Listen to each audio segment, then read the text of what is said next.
Okay, man, this is going to be the last dance, the Blu-ray unboxing. So yeah, this is actually available on Blu-ray. I got this a long time ago, though. I got this almost 3 years ago at this point. But when I found out this did come out on Blu-ray, I thought it might have been fake. So I asked Chase. I asked him. I said, did the Last Dance get a Blu-ray, an official Blu-ray release? And he was like, yeah, but it's only exclusive to Target and I think Disney Plus. And then I said, oh, okay, thanks. I'll go check it out at Target if they have it. And then he's like, don't worry about it. I'm going to send you a copy, because the chances are you're not going to be able to get it. So I guess it was that rare. So shout out to Chase. Always appreciate, him helping because he knows how much I love, this team and basketball itself. So, so definitely shout out to him. But it was cool, man. The Last Dance. Obviously, it's had a huge impact on not just sports, but the entertainment industry just in general. I mean, it's one of those things that you could see the influences. For example, the Kevin Spacey documentary. They used a timeline in that the Kevin Spacey documentary. I wouldn't recommend watching it because it's a little bit disturbing. But, they used the timeline in that. And I said, oh, man, they got that from The Last Dance. And then I think even like the Brady documentary, you could tell like they were influenced by The Last Dance in terms of, what they did with the music. Like they tried to, put the blueprint, in some of the 2001 Brady footage. And it just didn't work as well for whatever the reason, especially the rap songs. And, the music just in general on The Last Dance. What they did was they tried to put the songs that kind of fit that era. And it just, every single one of them worked. There wasn't one track where I said, oh man, it really didn't work for it. The funny thing is, they tried to use Ice Cube's Wicked, for some of the stuff from 92. But there was like 48 like samples and writing credits that they just couldn't get it cleared. So you learn about how much of a pain in the ass it was to try to get, some of these samples cleared.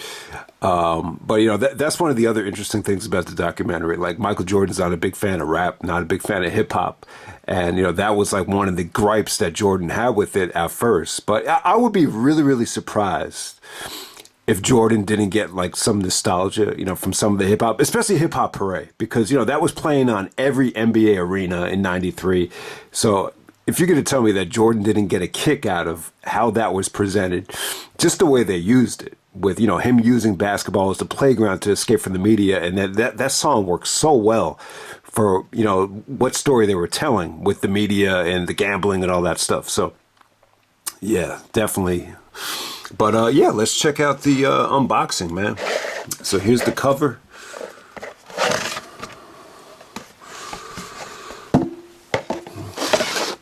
And then we got Michael Jordan and Scottie Pippen together. Obviously one of the fallouts of this is Pippen took a lot of, shots. Pippen, excuse me, Pippen took a lot of, criticism of the documentary, and Pippen was very critical as well of, some of the shots that the documentary took at him in terms of, the contract situation, him being selfish, the Tony Kukoc thing, him not going into the game, the migraine headache. They definitely pointed out Pippen's flaws, but at the same time, I thought they were very fair. I thought they made him look like a great person that wanted to take care of his family. So, that was good. They talked about how he gutted it out in Game 6. I thought they gave Pippen, a great amount of credit. The fact that he was underpaid. The fact that he was underpaid, is part of the reason why they had such a great run. Because if you had to pay Pippen what you were paying Jordan, like especially in 97 and 98, they really would have ran out of, cap space. It would have been very difficult, to pay everybody.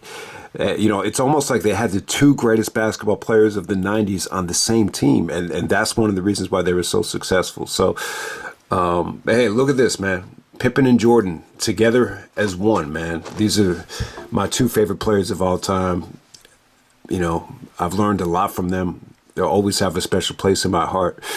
And I think one of the great things about, Jordan's career and Pippen as well, the Bulls run, is when you look at how much like losing affects Michael Jordan. Like and you can't even compare it to anybody else. You're seeing it a little bit with Jalen Brunson now. When you have a bad game and when you lose, when you feel embarrassed, that's a great thing. To be able to bounce back from a loss. That's the sign, of greatness. How much does losing affect you?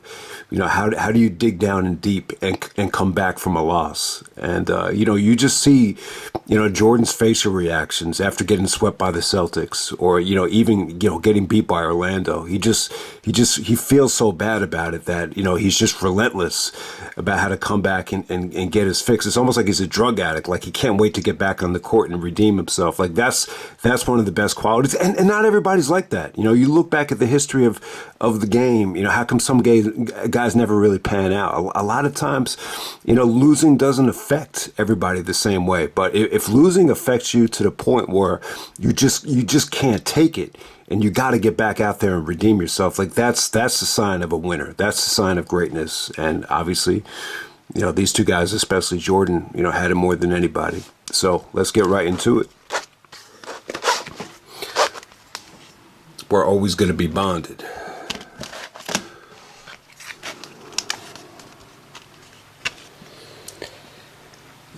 Yeah, man. So there's some actually some DVD extras on this set.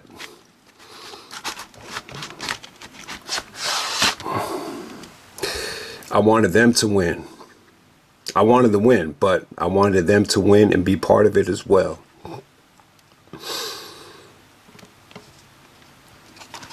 And that really does tie in to some of the nasty things Jordan was doing. He would be very demeaning, very demanding.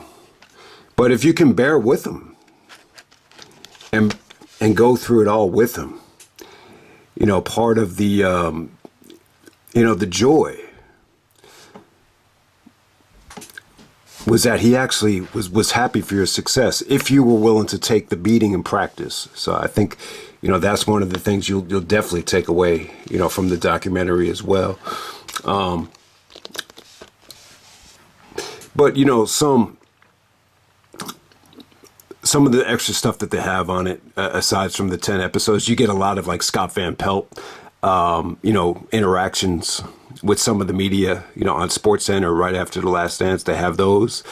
There's an interview with Karl Malone, which I'm just like, why didn't they put this in the documentary? I guess when you watch the Malone interview, it was just kind of pointless. They just asked him, when I say the name Michael Jordan, what comes to mind? And he just goes, hey, Michael Jordan. And he's like, do you want to talk about the last shot or the last game in Utah? He's like, why? Why do I have to talk about it? Like he just didn't want to give them anything. He just basically said, if you ask everybody that I play with, they'll tell you I was a tough son of a bitch and I left it all on the court. So, you wish you could have used the Karl Malone document, footage there. You also didn't get anything from Shaq. You didn't get anything from Drexler, but, other than that, I think they did a good job. They got a lot of great sound bites, throughout this whole thing. And obviously Jordan told everybody, take this guy seriously, talk to him. And, it definitely all worked out. The LeBron stuff, they talked about the LeBron stuff a little bit. But the director, Jason Hare, he basically said, LeBron's really not part of the story. So he just felt like it would have felt forced, to put it in there. Some of the other extras, there's an interview with Michael Jordan and Stuart Scott. They both went to North Carolina together. So, that definitely made sense. Great interview, basically talking about Jordan's impact on the economy, The Last Dance, them breaking up and everything. But yeah, let's get to the timeline. So look at this timeline right here.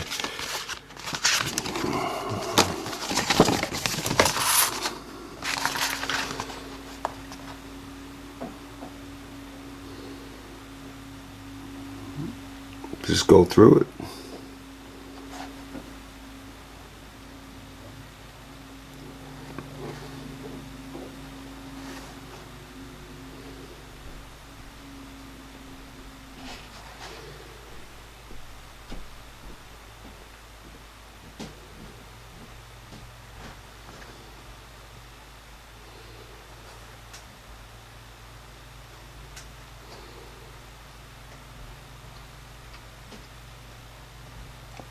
Yeah, the I'm back story was pretty funny with David Falk about how he he wrote like three different press releases for the comeback, and Jordan just wasn't happy with anything, and then he said, well, why don't you just write it? And that's what he wrote. I'm back.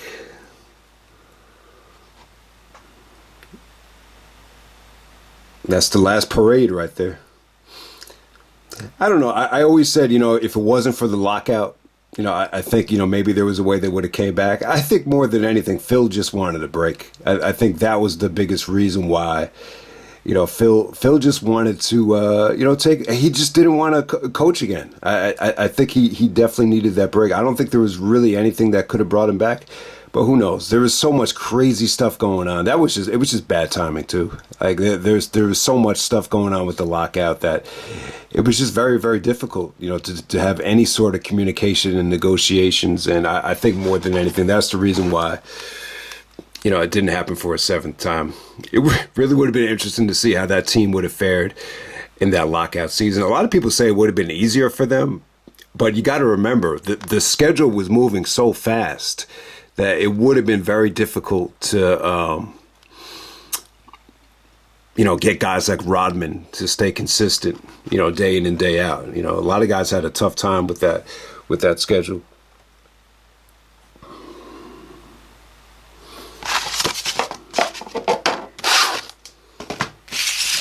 And let's go through it, man. The Last Dance.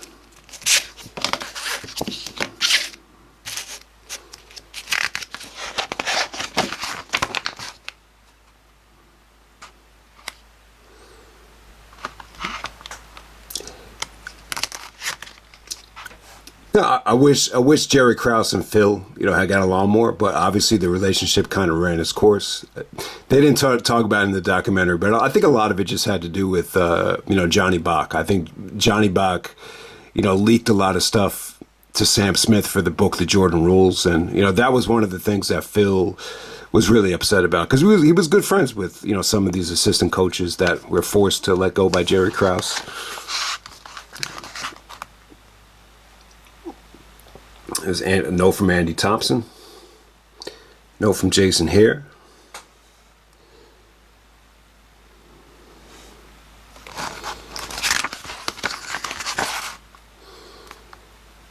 There's the great David Stern. I tell you what, guys, I actually cried, when David Stern died, which was funny because it was the same month Kobe died. I think it was January 1st, 2020. I remember just at the dinner table, I just broke down and started crying. You know what it was, man? Because, David Stern, you always heard his voice, when he's announcing MVPs or the NBA draft. He was always a part of the NBA. And plus, he was the commissioner, when the league started to take off. His first year as commissioner, you arguably got the best NBA finals ever. So, that's one of the reasons, man. Now, a lot of people really turned on David Stern hard, right before the lockout. But he was a great commissioner. But I would definitely agree, though. I think Adam Silver is a little bit more, easier to get along with. I think Stern was a little bit more blunt. He was a little bit more, definitely tougher to please.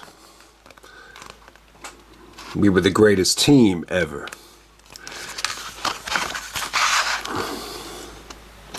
I would never be able to find a tandem, another support system, another partner in the game of basketball like Scottie Pippen.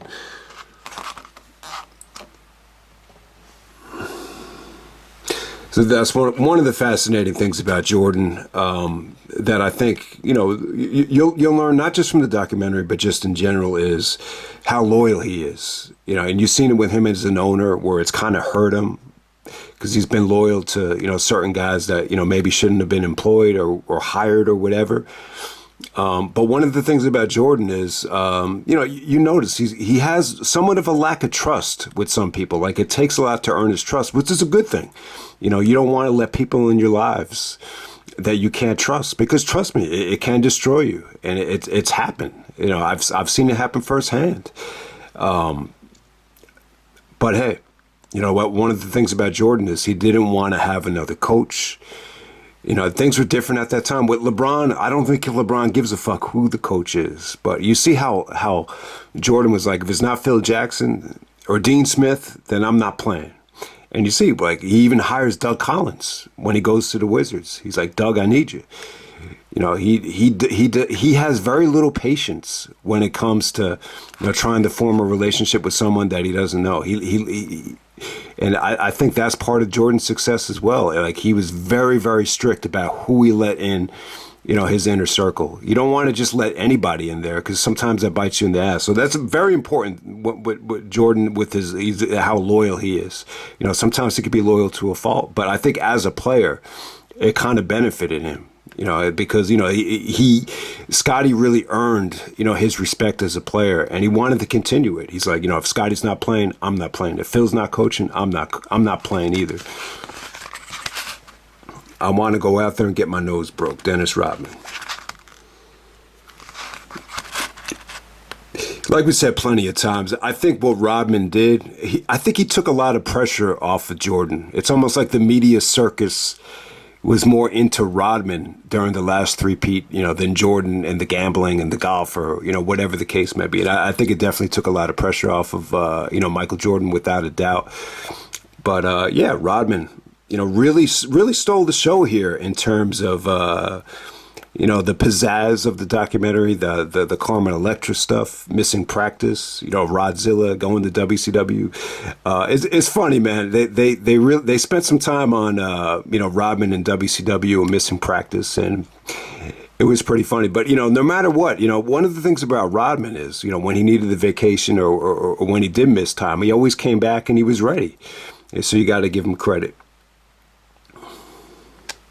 It's almost like Rodman became a sex symbol with, you know, how outrageous he was, you know, dyeing the hair, being almost like a rebel.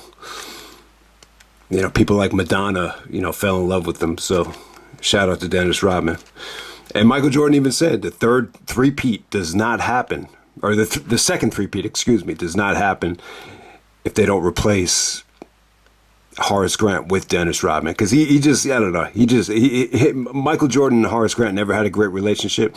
And it's kind of funny. One of the things about The Last Dance too is, you know, it's not just with Scottie, but, you know, there's a lot of people that were very angry about what took place, especially Isaiah. You know, it seemed like Isaiah and Jordan, you know, kind of had a mutual respect at the end, but it seems like that's kind of gone away now. Now, all of a sudden, like, Isaiah and Scottie are on the same page for the first time ever. So that's another thing you learn about there.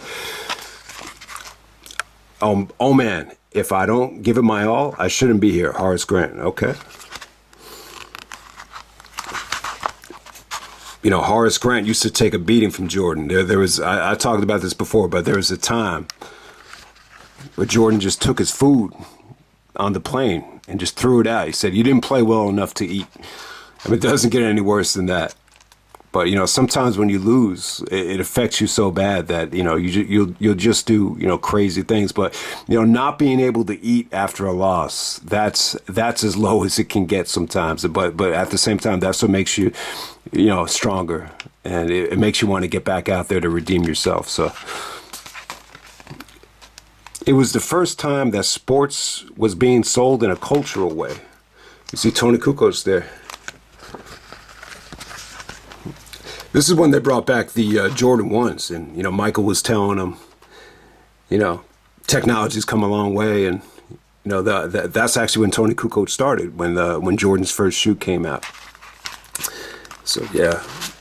I think, you know, one of the things that kind of went under the radar when I was a kid was how, you know, crazy Jordan was about sneakers. Like, he loves sneakers. Like, everything's got to be Air Jordans. You know, he even told the story when he was hanging out with the director. Like, he was betting him, like, how many guys are going to be walking down the street, you know, with Jordans on. And if someone wasn't wearing Jordans, he'd be like, you know, what kind of shit is that you're wearing? So, I mean, he's really taken the shoe game, you know, to another level. And it's kind of interesting, too, like, the relationship between Jordan and Nike. It's almost like when you look at it now, like, Jordan's like a totally separate brand than Nike. Like, Jordan's got Luka, they got Jason Tatum. And it's almost like Jordan and Nike are like, you know, competitors now, which is crazy. And they talk about Adidas, they talk about Nike. They did a whole movie, since The Last Dance about, the Jordan ones. And that movie probably would not have happened without The Last Dance. It was a great movie, too. My brother didn't really like it, but I really enjoyed it. I thought Matt Damon was great. Matt Damon really, got fat for the role, and I thought he did a great job. Because when you first saw Matt Damon in movies, he was like skinny as a toothpick. When you see him in Courage Under Fire, and then when you see him in the Jordan movie, what was it called? Air. Like, it looks like a totally different person, but, Ben Affleck was funny as hell, and I thought it was a great movie. And they were able to do it, too, without even using someone, as Michael Jordan. They just showed Jordan from the back. It looks like rookie Jordan, so you don't even get to see him, but, yeah. Sports are like a gunfight, and we lost to the fastest gun, Charles Barkley. I think, one of the things about Barkley, Jordan was always very critical of Barkley in terms of lack of commitment. He said he'd never win a championship because he just is not committed. And I think, it's almost like Barkley just had to bow down to Jordan. That was my favorite finals ever. I still think the Phoenix finals is the best one ever. That's the one that gave me the most stress as a Jordan fan, as a Bulls fan or whatever. But, it's a shame that Barkley never won a ring. But I hate to say it, but when you hear these Barkley sound bites, it almost sounds like he almost just gave up. He's like, man, that's the first time, I had to just bow down and say, that guy's just better than me. There's nothing I can do about it. My mentality was to go out and win at any cost. And if you don't get on the same level, then it's going to be hell for you.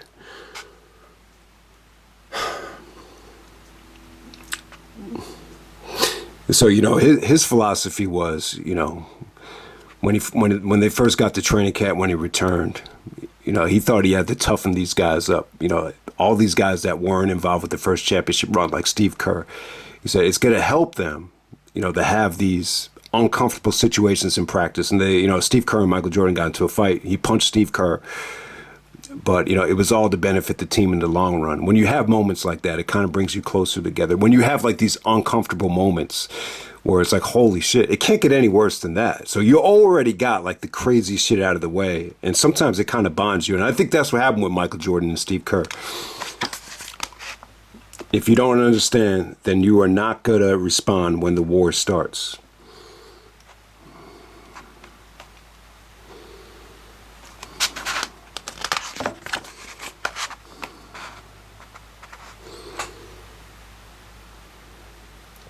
Great soundbite from Reggie Miller there. He said that he felt like they were the better team. But, that was just a situation where championship DNA and championship experience really rose to the forefront in Game 7 for Chicago. It's funny, they didn't play well that game. Like, they got down by a lot. Jordan and Pippen really had to force the issue. Like, the shots weren't falling. They just kind of relied on will, rebounding, just to get to the rim. Very reminiscent of Kobe's, fifth championship there against the Celtics, where he shot terribly, but he just kind of willed the team to victory from, getting to the free throw line and,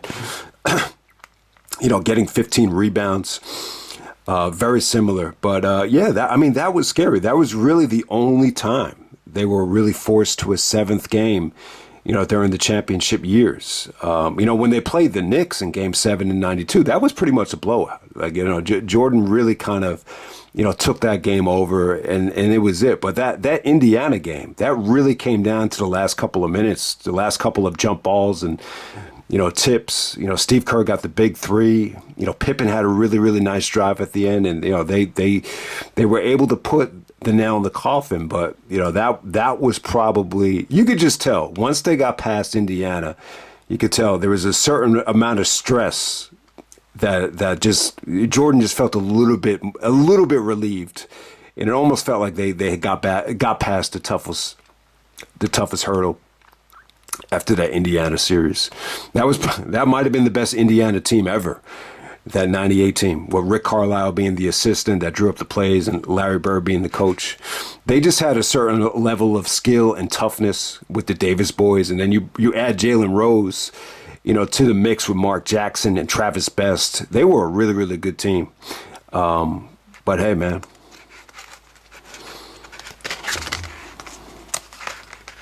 sure that would have been great to see Indiana and Utah in the NBA Finals in '98. Look at that. That's very, very similar to the Kobe and Phil interaction in 2009, where Phil said, I don't know what Kobe said to me, but there's just something about that look that just made me feel really, really good. And yeah, you could just see the trust. And it's funny, like at first, Jordan wasn't like a big Phil guy. He's trying to take the ball out of my hands. Like I don't want Bill Cartwright to be shooting the last shot at the end of the shot clock. But what Phil did was he really, and the triangle as well. It was really just a beautiful way to kind of, hide Michael, from the defenses. Doug Collins. When the ball is constantly in your hand, you become a target. But with the way the triangle offense worked, it really did a beautiful job of just minimizing, the double teams. And what the triangle really did was it really limited Jordan's stats, like in terms of being a Westbrook and being a Luka, averaging a triple double, which is what Jordan did in '89. But he was just that much more effective in terms of, being a leader, being a winner, getting everybody else involved. And then he could close at the end of the games. And that's what made him so effective, being in that triple post in the triangle. All you needed was one little match to start that whole fire. And it's true. Like when you look at the success of the Bulls over the years, it really did start with Jordan. I think, Krause, Phil, Scotty, eventually it kind of evolved into a beautiful supporting cast, but still like the common denominator was always Jordan. So you got to give him credit, but at the same time, when you look at the Bulls, since this is dissolved, though it's been pretty bad. They've done a terrible job of rebuilding the team. It's kind of taken forever. I mean, the only bright spot that they've had since then has been Derrick Rose. And that kind of had a dark ending with the minutes and the injuries and, everything that, went down there. But the bottom line is, the Bulls, I mean, it's true. The Bulls became, the Lakers, Celtics, and Sixers. But you got to say the years are really adding up now. And I like some of the guys that they have. I love DeRozan. It'll be really, really cool for Derrick Rose to end his career with the Bulls. I think that would be cool. But I think the Bulls, I think the pressure is on. They're still one of the most valuable franchises. But since Jordan and Pippen have left, I mean, they haven't made it back to the finals. I think when you look back on it in retrospect, I think that would have been a time to let Jerry Krause go. Somehow, some way, you convince Phil to come back. I think when you have, the greatest, athlete in the history of team sports, the greatest duo ever in basketball history, the greatest coach ever, you got to prioritize winning and the players over anybody. And I just feel, looking back on it, that should be the main priority. Just take it year by year. And I think the problem that Reinsdorf had is he was looking too much into the financials of the situation,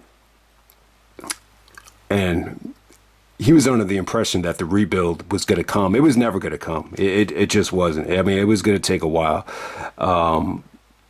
It's easy to say that now, looking back on it, but still, man.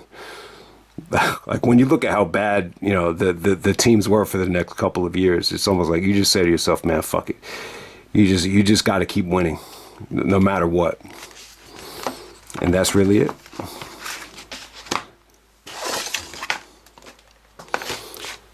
So I'll end it right there, guys. That's the Blu-ray unboxing for The Last Dance.